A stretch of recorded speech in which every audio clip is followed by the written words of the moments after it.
بسم الله الرحمن الرحيم، والصلاة والسلام على رسول الله.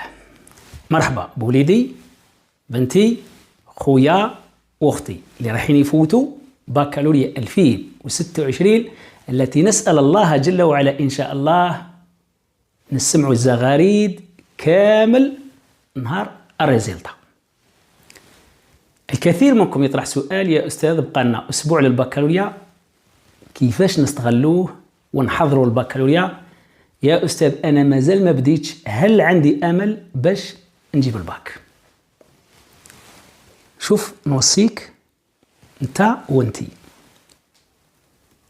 ما تحكمش على روحك بالفشل ما دام المقابلة لم تنتهي.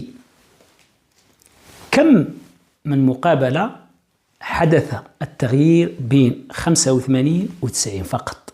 بين 85 و 90 دقيقة الفريق سجل الهدف وادى الكاس. تذكروا مليح انتم كذلك. كيفاش الباك لم ينتهي وانت حكمت على روحك باللي ما تنجحش، تقول لي ماشي مراجع؟ نقول لك هاك الخطة اللي ان شاء الله تكون ناجعة وناجحة باش تنجح. واش ندير يا أستاذ؟ شوفوا، هذا الأسبوع على الأقل تعلم السمع انت وانتي، خاصة انت اللي راك اللي تقول لي انا مازال ما بديتش، ولا انتيا. الأسئلة الأكثر شيوعا، الأسئلة الأكثر شيوعا هذه في كل مادة كاين واحد الأسئلة كل عام رانا نشوفوه. هذوك الأسئلة الإنسان شي يروح يدير يتعلم الإجابة النموذجية نتاعهم. إلا فيها أشياء تحفظ، ولا فيها أشياء تفهم.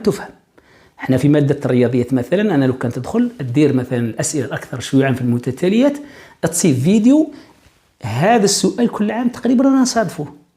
تروح للفيزياء، تروح لأي مادة، حتى الفلسفة، تقول لي يا أستاذ كاين مقالة، إيه بصح كاين منهجية إنشاء مقال، منهجية تحليل النص. تقول لي في التاريخ والجغرافيا إيه الأعمدة البيانية وبعض الأشياء، كل عام يجوا. معنى هذه الأشياء لازم أنت تتعلمهم في هذا الأسبوع، حاول تتعلمهم. وكيفاش كذلك؟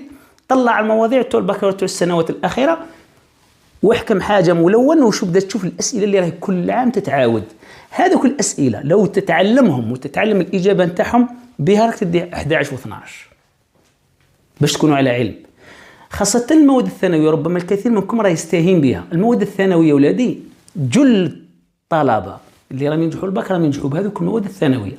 أنا نشفى في وقتنا العام اللي فوت واحد زميل جايب 3.5 في الرياضيات، المعامل تاعها 7، لكن نجح الباك. علاش نجح؟ أن في المواد الأدبية قاعد جايب مليح. ونشفى كذلك في العام اللي قبلي تلميذ كذلك جايب 19 في مادة الرياضيات، رياضي، شعبة رياضي ذاك الوقت يسموها علوم دقيقة، ماهوش جايب الباك، جايب وقيله واحد في الأنجلي وواحد في الفرنسي ولا زوج. المادة واش صرا لها؟ المعدل واش صرا له؟ أهبط على الشام، دمر روحه. لهذا الأسبوع هذا حاول تمد يعني وقت كافي للمراجعة. كما ننصح كذلك كي تعود تراجع وانت تراجعي اغلق لي التليفون وتقول لي علاه راك ضد التليفون. مانيش ضد التليفون، أراني ضد التركيز تاعك يروح. علاه؟ لأن راك تراجع وخاشعة مع كاش فيديو ولا أي درس ولا يلحقك ميساج يعيط لك وحدك العقل تاعك شيء يصرى له يشرد على ذيك المادة ويروح لأشياء أخرى. سمحنا الهدف تاعنا الأسمى شتا هو المحافظة على التركيز تاعك باش تنجح فقط.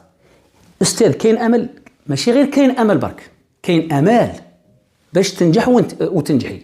راني قلت لك كم من مقابلة نجح الفريق اللي كان خاسر لأنه استغل الوقت الأخير، بدل الطريقة. لما صفر الحكم كان هو النجاح.